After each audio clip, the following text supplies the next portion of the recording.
भगवान शिव की एक बेटी भी थी जिसे नागों ने पाला था और आज हरिद्वार में सबसे ऊपर उन्हीं का मंदिर है। उनका नाम था मनसा देवी। हरिद्वार वाला मनसा देवी मंदिर उन्हीं का है। पर उनकी ही मां पार्वती ने उन्हें श्राप दिया था, जा तेरी पूजा कभी पूरी नहीं होगी। और आज तक वो श्राप सच है। पूरी कहानी सुनो।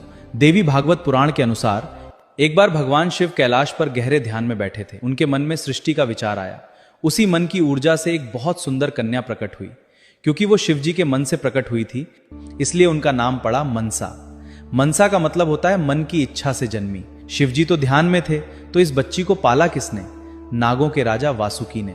वासुकी ने मनसा को अपनी बहन बनाया और नागलोक में पाला। इसीलिए मनसा को नागमाता कहा जाता है। जब मनसा बड़ी हुई तो वासुकी ने कहा, जाओ अपने पिता महादेव से मिलो। मनसा बहुत खुश होकर कैलाश गईं। शिवजी ने देखते ही पहचान लिया और बेटी कहकर गले लगा लिया। पर जब माता पार्वती को पता चला कि शिवजी की एक और बेटी है तो उन्हें अच्छा नहीं लगा।